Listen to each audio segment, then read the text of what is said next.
You already know what it is. I'm just trying to live. Oh shit. SO389 dispatch. I've located the body. The scene's about 50 yards on a trail. This lone cop just discovered a dead body in the middle of the woods. What the fuck? What is that?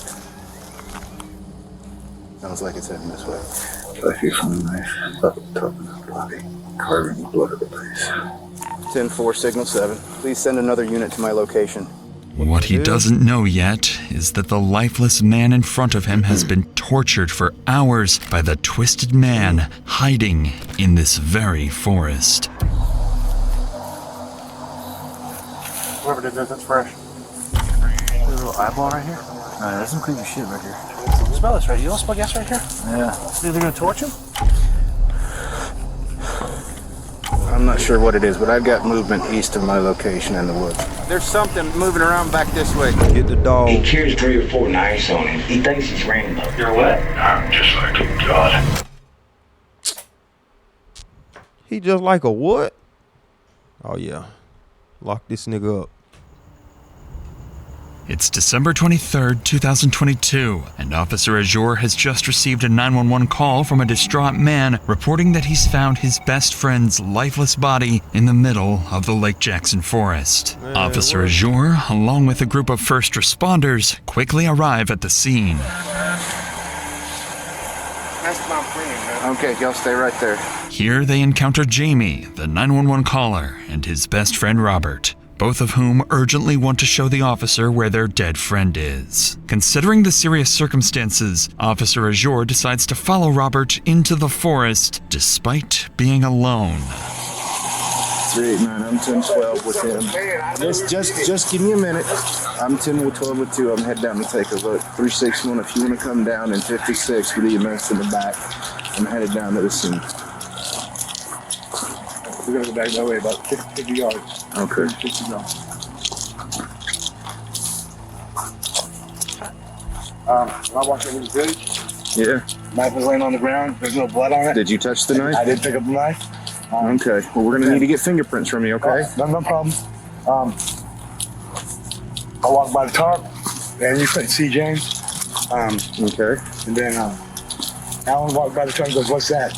And he picked the tarp up with his sticky gun in his hand, and James was laying there face down, and I dropped the knife and we left. Okay. All right. Well, we're gonna need to get a very detailed statement from you, okay? Yes, sir. Just because. I understand. Well, the thing is, I'm not accusing you of anything, but you have to be ruled out. You see what I'm saying? 100%. At this point, the officer can't yet confirm Robert's story, but with a dead body reported, he has no choice but to push deeper into the woods. However, alone with a suspicious man he's just met and a killer who could be lurking nearby, the officer knows he must proceed with extreme caution. Why would you go out there by yourself? Like, why y'all be putting yourself in stupid situations on purpose? All right, you just hang on down right here for me, okay? Let me get up there and take a look. You'd rather than that song for this. Which one? Right here, plenty. Oh, shit. Okay. And then you please put in that back stand, please. All right. Where's the knife? The knife is on the left-hand side of him.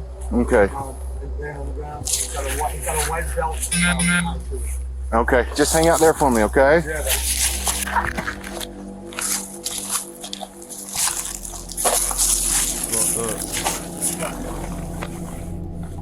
Jamie was telling the truth. Wrapped inside the tarp is the body of James Ledendecker. He's lying naked in a pool of his own blood, covered in cuts and scrapes. Realizing the severity of the situation, Officer Azure immediately instructs Jamie to head back while he investigates further. What in the fuck is going on? What are we watching? What the fuck? What are we watching? What are we watching? What are we watching? What the fuck is going on, man? Further, that's when Officer Azure begins to hear some unsettling noises.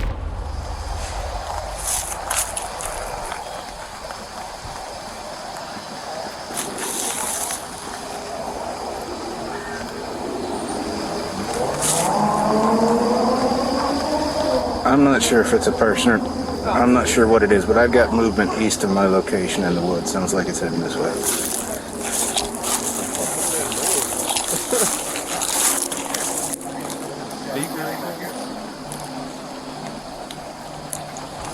Hey, LT.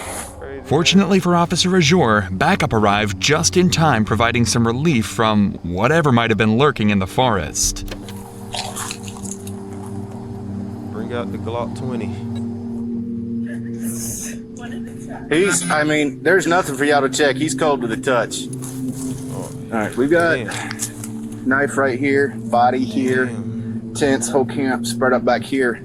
We've also got one outstanding. What the hell are you talking about? There's 2 people who live in this camp, And one's not here? and one's outstanding at the moment. Did you find the knife? Yeah. I got a knife right here. No blood on it, huh? Well, there's something right there, but hey, did you still got those 2 guys 10-12 up front? Yeah, they're standing there waiting for us. Good, because one that led me back touched the knife, so we need to get his prints and a statement off him. The other one touched the tarp. They found out what was going on and they took off. I checked the camp and he's the only one back here. I got the name of the person that he was arguing with at 5 or 6 o'clock. Yeah, so, and I've got what looks like maybe his clothes right over there. So he's naked and there's some clothes right there on the fire. As medical staff arrives and examines the body more closely, they observe a brutal manner of death, blunt force trauma to the head, strangulation, and something even more disturbing, gasoline, found in James's lungs and stomach. Detectives are left with a burning question. Why would a victim have gasoline inside him? However, this would be only one of the many disturbing details officers uncover at the scene. Hey, Seth, take a look at this for me. Dude. What is that? Is that just soot word off on that, or? I mean, it looks awful shiny. Where he has been stabbed, just from what I can see. But he is butt naked, face down on a tarp with his upper torso covered, so definitely and definitely somebody Fucking crazy. So I don't know what his face looks like. If he was stabbed in the neck or the face, the blood may be hidden by the tarp. I'm not seeing any obvious blood. Apparently the witness picked up the knife, and the knife has like a roasted string around it. Oh, there's blood on it. Yeah, the tarp's brown, but there's blood all over the tarp, like blood splatter. It looks like, he was moved post-mortem. You can tell by the way he was dressed. Oh, he's got his fucking leaf in his ass crack. Yeah. That's hollow down below, you see that? Yeah. That's crazy. Almost looks like they're carving Odin. Missing the one eye. You see that? Fucking nuts. Like this. Smell gas. Smell gas? Oh, they had to cut that with a chainsaw, right? And it looks like, You can smell gas right here. yeah. By now, officers were certain they had a murder on their hands. The injuries to the body, the bloody knife, and the presence of gasoline all point to one thing. This wasn't just a killing, but a calculated act where the victim had likely been tortured for hours. With this in mind, officers would return to question Jamie, the man who had originally called 911, and what Jamie reveals would soon lead investigators directly to the killer. But before we continue, it's worth noting that tragedies like these could affect any of us. Take Yvette Torres. She was walking home from work in Philadelphia when a truck struck her without warning. Morgan & Morgan and another with Jamie, one of the Let's get back to the investigation. Officers were about to speak again with Jamie, one of the eyewitnesses, and he would provide them with their biggest lead yet. So I heard arguing and stuff. So I go through the woods, go to this camp. So you I left. walk back to the camp because, Right. homeless people argue all the time about dumb shit. It's been a while now, and I haven't heard anything from James or anybody over there. So I go over there to me and my friend that's with The other Officer deputy. now. Go over there, right? So when I walk, get to a certain point, I see a tarp laying Right. there beside this tree, which is never there. I And flip over inside the is- tarp is I don't even know if it's James or All right. Well, we're gonna get it figured out, okay? Do you know James' last name? Dude, Do you know James' last name? No, ma'am. No. I'm talking about the person who did this, 36. because I know who it is. Dusty McDonald. It lives right up. He just got the complaint this morning Man come down there with a hatchet, threatening, chopping shit up. Called it in, sheriff's department. They come over, they talked to him, they told him that they're gonna go over and talk to him and just stay away. And James is the one who called. No, ma'am. Who called this morning? Rick. Okay. Do you know Rick Rick's is last the one name? who stays there. Okay. No, ma'am, but Rick is the one who stays there. James is a friend of everybody's, but So he was staying up there with Dusty. According to Jamie, a man named Dusty McDonald had attacked another man, Rick, with a hatchet earlier that day. Police were called but were unable to locate or confront Dusty at the time. While this incident was concerning, it was with a name like Dusty, you know he do dusty nigga shit. And that's what he did. Some dust mite bullshit. He's a fuck nigga. Wasn't enough on its own to establish Dusty as a primary suspect, until nearly every witness interviewed pointed to him as well. Eventually, officers had gathered enough statements to justify bringing Dusty in. Like, why are you torturing homeless motherfuckers, man? Like, you weird. In for questioning. All they needed I mean, we don't know what happened, but still, that's weird. now was to find him. As police began searching for Dusty, other officers on scene would sit down with the two 911 callers to piece together a timeline. According to them, the day had started with unsettling signs that something was off. We both went down there. We live right here. Okay. We wanted to go check on our family. He's wrapped up in his guitar. Okay. Sir, we came back and I heard arguing earlier, right? We know who was down there, sir. Arguing. Okay. So I walked down through the woods. I seen Dusty have James on the ground. He was saying, you shouldn't talk shit about this, and that. You know what I'm saying? I heard, like, oh, they just getting shit out, you know what I mean? But I never hear nothing from over there no more. I'm like, You know Dusty's real name or? Dusty McDonald. Did you say that James called them today and said, hey? Nope, Rick. Oh, Rick called. Rick. James was there. When Dusty went over there and cut his tent, cut him up, threatened with a machete, cut his tent up, all kind of shit. They called the police. I was there for that. Called the police, made a report, and the police just said, stay away from him. There's a tarp laying beside a tree that's never there, because I live here, and I took the stick and went. When I flipped it up, I seen legs. Based on these witness accounts, what the fuck? What the fuck going on, man? Officers now have a fairly detailed picture of what likely unfolded just hours earlier. They also have a lead suspect, Dusty McDonald, a name one of the officers happened to be familiar with. I think they already brought up his name, but Dustin McCormick. Yeah, Dusty. Dusty, Yeah, supposedly general in some militia, come down there this morning with a machete and started hacking up some of the tents because he wanted to clear the area. Said he's signal 20 and off his meds. They said Dusty. They said Dusty's the one that's outstanding. Yeah, they said this guy Dusty left from over here like later in the evening. By now, it was clear Dusty had likely been involved in the murder, and with Jamie and Robert's statements in hand, police began piecing together the sequence of events leading up to the brutal killing. Earlier that day, Rick, another man who lived at the camps, had called 911 claiming a Dusty McDonald had slashed his tent with a machete while searching for a man named James, even threatening him in the process. Later that afternoon, Dusty managed to find James, and witnesses reported hearing arguing from the camp. When they checked to see what was going on, they saw Dusty on top of James, wrestling and yelling. It didn't appear to be anything more than a heated argument, so they returned to their camp. However, hours would pass, and nobody had heard from James. Robert and Jamie began to worry and decided to go looking for him, and that's when they found a blue tarp covering James's lifeless body.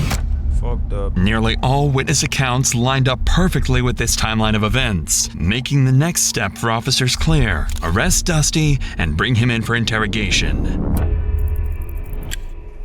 Fortunately, since officers had begun the work of locating him earlier that day, they already had Dusty's address. Soon after, they surrounded the house, ready to move in. So you just fucking with the homeless? You just killing the homeless? Sheriff Office, put a knife down, man. Come on out. Come on out. Come on out. I don't have anything in my Okay, hands. come on. Please, I don't Come have on. anything in my hands. Come on out. I'm right here, sir. Come on out. Dude, I'm right here. Dusty. Okay. Dude, yeah. Turn around, put your hands behind your back. Dude, the man just tried to light me on fire, dude. Y'all know what happened down there. That man tried to light me on fire, man. It's all on surveillance, dude. Listen, Dusty, you try to do things stupid, the dog's gonna bite you, understand? No, I'm not even armed, dude. Look at there. I'm not armed at all, sir. Sir, man just left my house and tried to murder me down there and light me on fire.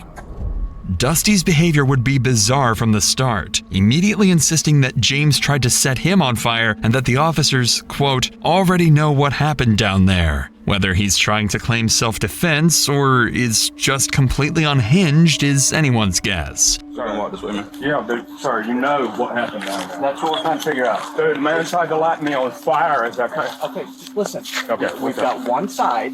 Okay. That's why you need to come with us, okay? I know you are. With the supposed killer in custody, officers concluded the disturbing on-scene investigation and began preparing for interrogation. If Dusty was their killer, given what had been done to the victim's body, it pointed to someone deeply disturbed. That suspicion would soon be confirmed. Damn. So this nigga crazy.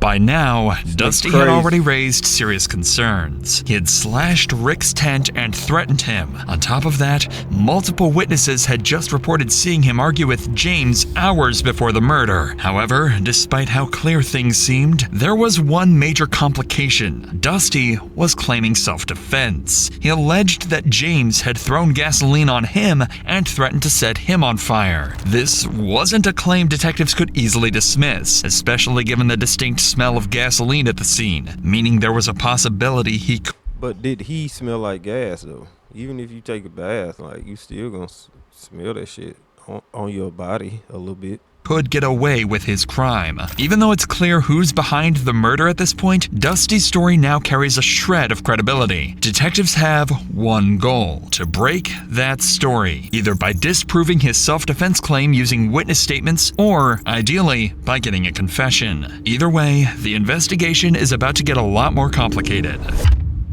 To move forward, detectives start by bringing in people from the encampment who knew Dusty well and interacted with him regularly. If Dusty had a pattern of violent behavior, these individuals were the most likely to have seen it firsthand. My goal here is to kind of get, from your perspective, kind of what you saw, what you heard.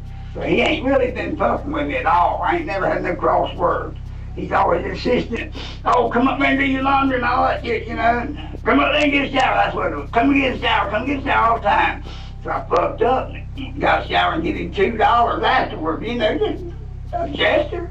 Rick explains that Dusty often offered showers and laundry to homeless individuals in the area, sometimes charging a small fee. This catches the attention of detectives. These seemingly generous acts may be a part of a larger pattern of manipulation, a way for Dusty to assert control over the homeless community. It's a detail that could support their efforts to build a So I was right.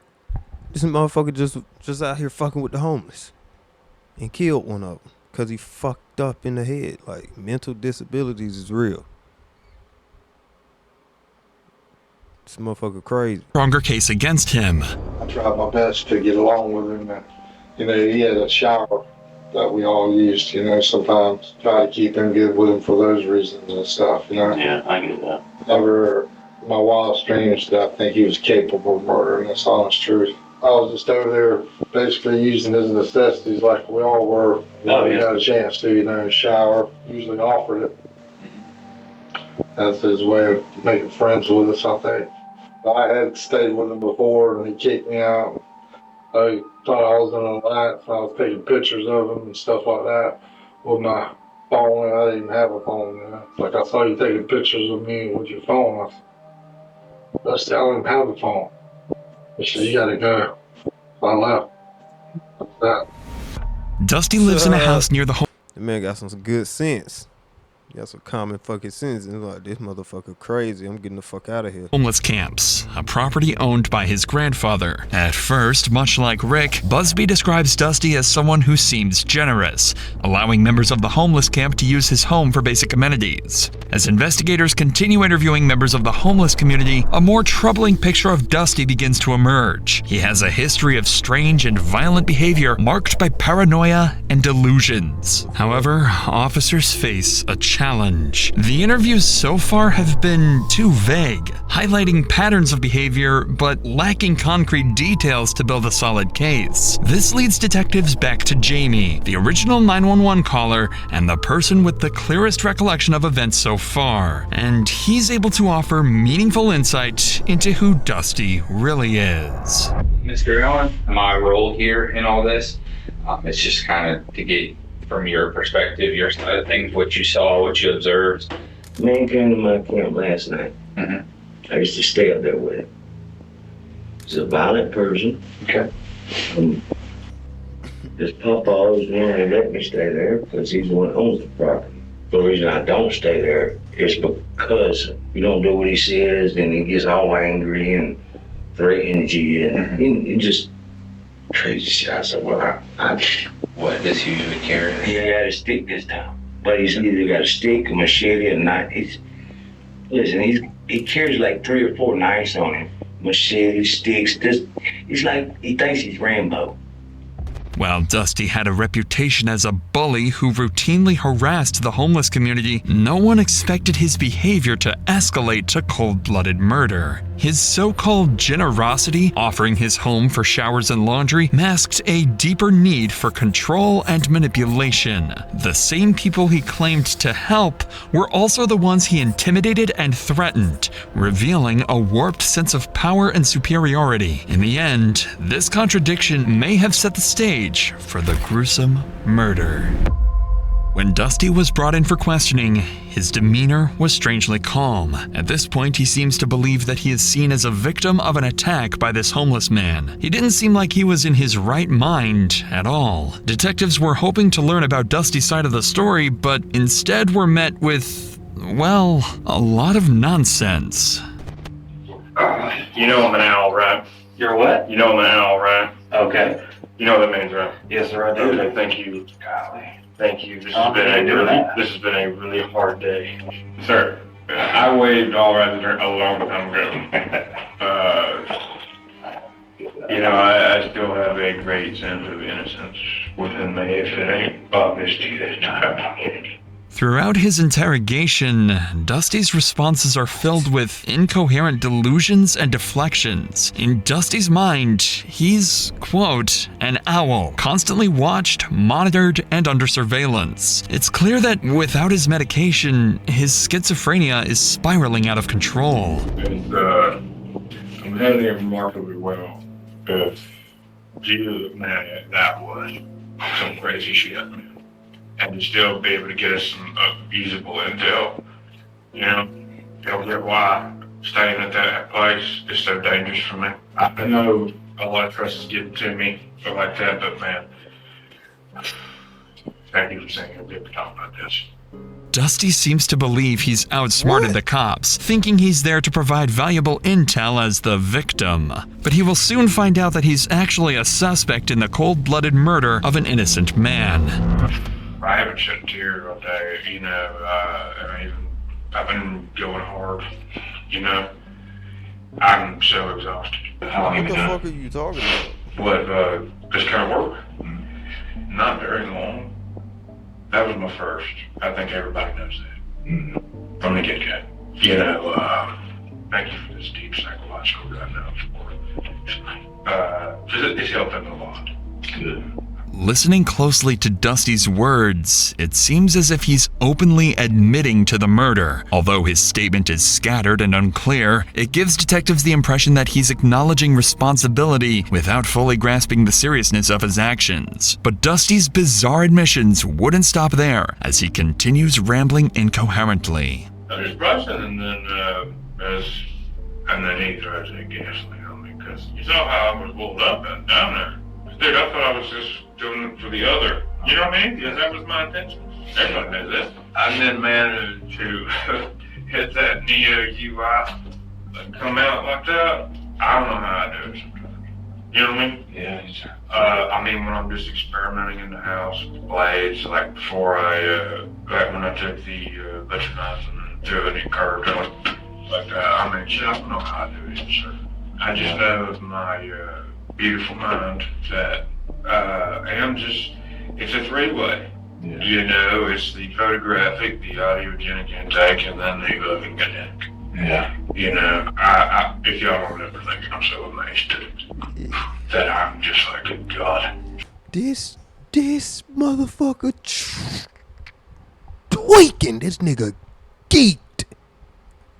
This motherfucker geeked out his mind, boy. Man, I never thought it would be something like that, but my God, what that thing was.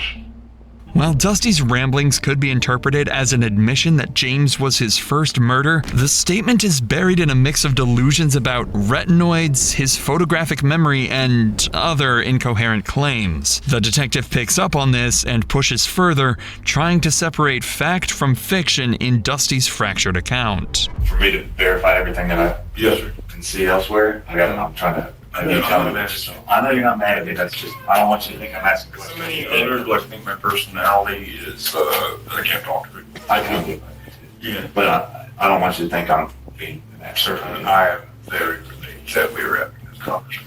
Dusty claims he's not mad and that people don't understand how he communicates. This shows he might have a twisted view of himself, possibly because of paranoia, delusions, or mental illness. What's strange is how calm All three. and relieved Dusty seems. Most guilty people would be nervous or scared during an interrogation, but Dusty is different. He seems to still believe he's the victim and doesn't grasp the seriousness of his actions. Instead of taking responsibility, he thinks people just don't understand him. Sound like the lefters. Sound like the I ain't even in the... This becomes even clearer when Dusty asks one final question to the detective. Will I be able to go home? I'm going to figure that out. Yeah, because am I going to jail or we're going down to dance? We're going to have to figure that kind of out because you know how this thing kind of goes from here. I guess. I'm going to come talk to you about it in just a little bit, okay? After this bizarre exchange, the detective had heard enough to know it was time to wrap up the interrogation. Dusty's lack of remorse and distorted grip on reality made it clear they were dealing with someone who didn't fully understand the weight of his actions. According to the pathology report, the victim, James Ledendecker, was subjected to horrific torture before his death. His body showed severe blunt force trauma, including cuts, bruises, and fractures to his face, nose, ears, and mouth. His eyes had severe bleeding, and many of his teeth were broken. The injuries also extended to his neck, with heavy bleeding in the muscles and a broken hyoid bone, suggesting he had been strangled. His torso displayed several broken ribs, and internal bleeding was found in his chest and abdomen. One of the most disturbing details from the report was that James had been exposed to gasoline. His skin had begun to slough off in areas, and a strong smell of gasoline was found on his arms, thighs, and hands. Gasoline was also detected in his lungs and stomach, indicating he had inhaled and swallowed it before he died. This made the murder even more gruesome. Dusty was processed for forensic evidence and transported to the Leon County Detention Facility. The witness statements, his vague confession, and the forensic evidence from the scene were enough to formally charge him. Dusty McDonald was charged with 1 count of first-degree murder, and as of this video's upload, his case remains ongoing. Yo. This was a fucking crazy one, boy. Y'all be safe out there, man. Get y'all a burner. Go take some classes. Get good at this shit. Level up. Level up for real. Get good with it. Because these folks out here tweaking. I'm just trying to live.